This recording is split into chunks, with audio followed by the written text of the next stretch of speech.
नमस्कार। झार आयुर्वेदा में आपका स्वागत है।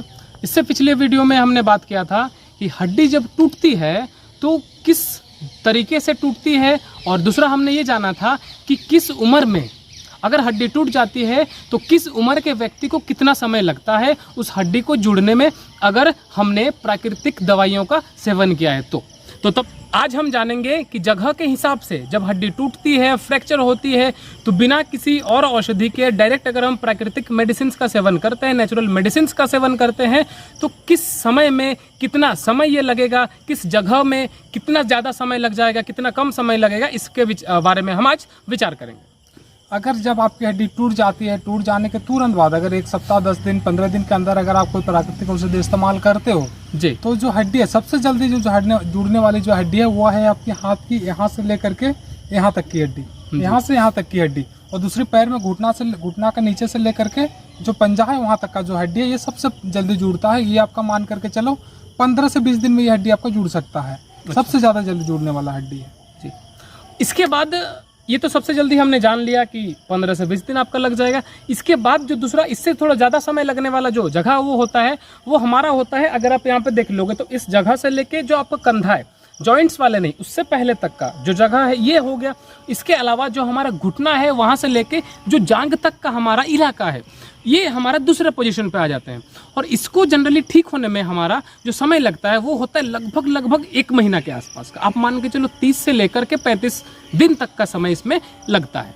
इसके बाद आपका आता है जैसे कलाई से लेकर के ये जो अंगुली वगैरह, मतलब अंगुली के अगल बगल में टूट जाती है, ये सब में आपका फ्रैक्चर हो जाता है, या फिर पैर में पंजा से नीचे, पंजा वाला एरिया में मान लो आपका फ्रैक्चर होता है, तो उसके बाद वो एरिया आता है। ये सब एरिया इसे कहलाता है जैसे जॉइंट्स आप मान करके चल सकते हो, क्योंकि ये जो अंगुली है मान लो यहाँ पे टूटती है, हमेशा मूव करती रहेगी। यहाँ पे मान लो आपको फ्रैक्चर हुआ है तो ये हमेशा मूव करता रहेगा, तो इसमें थोड़ा सा उससे ज्यादा समय लेता है। मान करके चलो इसमें 25 से 30 दिन आपका समय लग जाता है। इसे जगह बहुत छोटा सा है, लेकिन इसमें वो जगह सबसे थोड़ा सा ज्यादा समय लेता है, 25 से 30 दिन मान करके चलो इसको जोड़ने में लग जाता है। और अगर जो जॉइंट्स आपके हैं थोड़ा सा जैसे फ्रैक्चर थोड़ा ज़्यादा मात्रा में हो गया है, हड्डी पूरी तरीके से टूटा हुआ है, तो कभी कभी ऐसा भी देखा जाता है कि जैसे अगर इस जगह पे पूरा हड्डी बहुत ज़्यादा टूटा हुआ है, आपका कमर का इलाका, आपका कुल्हे का इलाका अगर थोड़ा ज़्यादा मात्रा में टूटा हुआ है, फ्रैक्चर ज़्यादा मात्रा में हो, तो कभी कभी इसको ठीक होने में लगभग 1.5 से लेके 2 महीना का समय भी लग सकता है। अगर ऐसा अवस्था में आपका टूटा हुआ है जिसमें आप हमेशा बिना हिले डुले आप उसको रख नहीं सकते हो, बिना हिलाए डुलाए आप उस पर एकदम स्थिर उसको आप रख नहीं सकते हो, तो कभी कभी 1.5 से 2 महीना का समय भी ले सकता है। बिल्कुल। और जो हम लोग ने बात किया ये पंजा का जो बात किया, उसका यहाँ कंधा का जो हड्डी होता है इसमें भी लगभग वही समय लेता है, लगभग एक ही समय रहता है। इसके बाद आता है हम लोग का कमर का हड्डी, कमर या फिर कोल्हे की जो हड्डी होती है, ये सब में जो समय लेता है इससे थोड़ा सा मतलब 5-7 दिन आपको एक्स्ट्रा समय लेता है। इसमें मान लो 30 दिन ले रही है तो उसमें 35 दिन 40 दिन ऐसे आपका समय लेता है। उसको भी मतलब जॉइंट्स में भी मान सकते हैं, लेकिन जो कुल्हा का जो हड्डी होता है, कमर की जो हड्डी होती है, उस पर शरीर का भार कहीं ना कहीं रहता है हम लोग का, ठीक है। रीढ़ का हड्डी के बाद सबसे ज्यादा भार उसी पे रहता है, और उसको बिना मूव किए, बिना हिलाए डुलाए हम लोग अपने शरीर को रख ही नहीं सकते हैं। इस वजह से कहीं ना कहीं वो लगभग मान करके चलो 1.5 महीना का वो समय लेता है। जी जी। और इसके बाद एक जानेंगे जो आपका स्पाइन है, रीढ़ की हड्डी, इसको ठीक होने में कितना वक्त लगता है, इसके बारे में थोड़ा हम जानकारी ले लेंगे संक्षेप में। रीढ़ का हड्डी सबसे कॉम्प्लिकेशन जो हड्डी है पूरे शरीर में हम लोग का, वो रीढ़ का हड्डी है। और जैसे बताया सबसे ज्यादा जो भार रखने वाला है, शरीर का पूरा भार रीढ़ का हड्डी के ऊपर रहता है, ठीक है। तो हमेशा वो भार लेकर के आप मान करके चलो उठ करके बैठते हो तो भी उसी पे भार पड़ने वाला है, लेटते हो तो भी कहीं ना कहीं किसी रूप में उस पर भार आप दे ही रहे हो, ठीक है।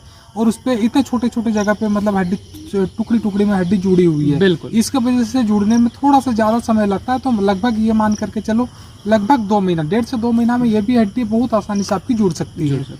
और इसमें और एक चीज रहता है, मान लो रीढ़ की हड्डी में ऑपरेशन हो जाती है या फिर मतलब एक्सीडेंट जब हो जाता है, उसके बाद एक कॉम्प्लिकेशन जो आता है नस को लेकर के, नस आपका मान के चलो दब जाता है, तो कहीं ना कहीं सूनापन या फिर पैरालिसिस का समस्या हो जाता है। और इसमें ज़्यादातर पेशेंट को ये देखा जाता है, मान लो ऑपरेशन हो जाता है तो इसमें ज़्यादातर पेशेंट का ये दिक्कत आता है कि सूनापन हो गया है या फिर पैरालिसिस हो गया है, ये सारा दिक्कत देखने में आता है। रीढ़ का हड्डी में जब फ्रैक्चर होता है तब ये समस्या देखने आता है जी।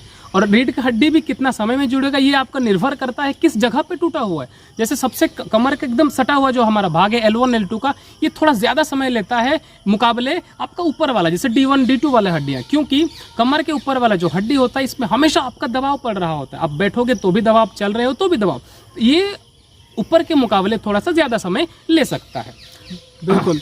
और सबसे ज्यादा रेस्ट जो शरीर को देने का जरूरत होता है कूल्हे और रीढ़ की हड्डी पे। मान लो हाथ में पैर में भी आपका दिक्कत है तो भी आप थोड़ा बहुत चल सकते हो, आपको कोई समस्या नहीं, जुड़ने में बहुत आसानी से जुड़ सकती है। बिल्कुल। लेकिन कूल्हे और रीढ़ की अगर हड्डी आपकी फ्रैक्चर है, टूटी हुई है, तो आपको शरीर को रेस्ट देने का जरूरत है। आप कोई भी इस्तेमाल कर लो, किसी भी तरह का दवा इस्तेमाल कर लो, लेकिन शरीर को कहीं ना कहीं आपको रेस्ट देने का जरूरत पड़ता है। जी, तो आज हमने जाना कि जगह के हिसाब से हड्डी को जुड़ने में कितना समय लगता है। अब इसके बाद वाला जो हमारा वीडियो होगा उस पर हम जानेंगे कि अगर किसी ने गलती से प्लास्टर करवा लिया है, अगर आपका अंदर फ्रैक्चर था, आपने रॉड लगवा लिया, प्लेट लगवा लिया, उसके बाद किस तरीके से हड्डी जुड़ती है, कितना समय उस पर लग सकता है अगर उसके बाद हम नेचुरल मेडिसिन का सेवन करते हैं। तो आज के लिए हम यहीं समाप्त करते हैं अपने वीडियो को। तब तक के लिए नमस्कार।